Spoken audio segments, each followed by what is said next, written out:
बंधुगण चलित वर्ष मे 10 तारिख शुक्रवार दिन पड़ुअछि पवित्र अक्षय तृतीया।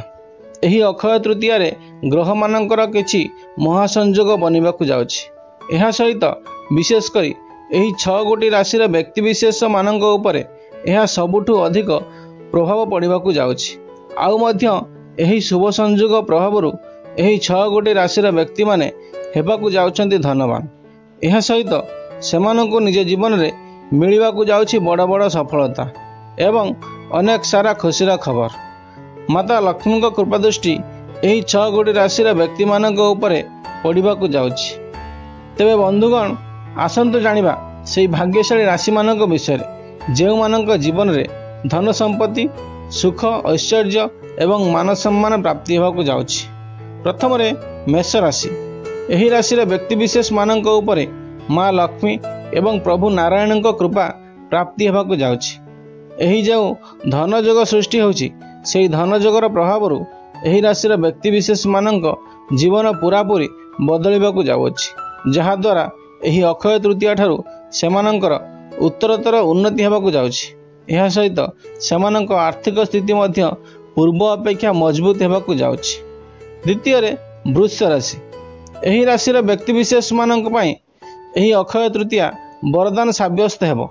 आउ माँ लक्ष्मी कृपारु आपणकर जेकोसी कार्य अटकी रही सेही समस्त कार्य एही अक्षय तृतीया ठारू संपूर्ण होइजिबो एवं एहा परे आपण जेकोसी कार्य रे हाथ देबे सेथिरु आपणकु निश्चित भाव सफलता मिलिबो। तृतीय रे कन्या राशि। एही अक्षय तृतीया रे बनिबाकु जाउथबा शुभ योग प्रभावरु एही राशि व्यक्ति विशेष मानक जीवन रे धन प्राप्तिर सुयोग आसिबो। एहा सहित समाज रे आपणक मान सम्मान बढ़िबो। आउ आपण जे परिश्रम करि चालुथिले सेही परिश्रमर फल आपणको प्राप्ति हेबो। जे फल पाइबा द्वारा आपण खुशी होई पारंती आगरु अटकी रहिदिबा कार्य गुड़िक पुणी थरे चालू हेबाकु लागिबो। चतुर्थ रे तुला राशि। एही अक्षय तृतीया ठारू आपणकर जे सब कार्य गुड़िक बिगिड़ी जाइथिला सेही समस्त कार्य रे आपण एबे सफलता हासिल करिवे। एही समय तुला राशि व्यक्ति माने बुद्धि एवं विवेकर सहित समस्त कार्य को मध्य करिवे, जहा फल रे प्रत्येक कार्य रे एमानंको मान सम्मान प्राप्ति हेबो। व्यवसाय एवं उद्योग सहित जोड़ी होई रहितबा व्यक्ति विशेष मानक पई एही समयटी अत्यंत शुभ रहिबाकु जाउछि। पंचम रे बिच्छा राशि। एही अक्षय तृतीया रे जे महासंयोग बनिबाकु जाउछि एहार विशेष प्रभाव बिच्छा राशि व्यक्ति विशेष मानक उपरे पड़िबाकु जाउछि, जहा द्वारा आपणको प्रत्येक कार्य सफलता प्राप्ति हेबो एवं आपण जीवन में चलुथिबा धनजनित समस्त समस्या दूर हो जिवो। चतुर्दिगरु आपणको धन रोजगार करिवार अवसर प्राप्त हेबो।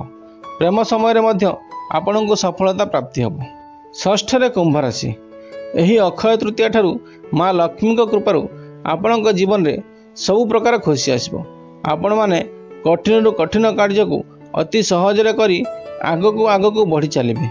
परिश्रम एवं श्रमिक कार्य करुଥିବା व्यक्ति मानकु एही अक्षय तृतीया ठारू माँ लक्ष्मी दयारु अत्यधिक धन प्राप्ति हेबो, जहा फल रे आपणक परिवार सदस्य मानक पई नुआ नुआ जिनिस किनि पारंती। जदि आमर ए वीडियो आपण मानकु भल लागि थाए ताहाले वीडियो को लाइक एवं चैनल को सब्सक्राइब कर दियंतु।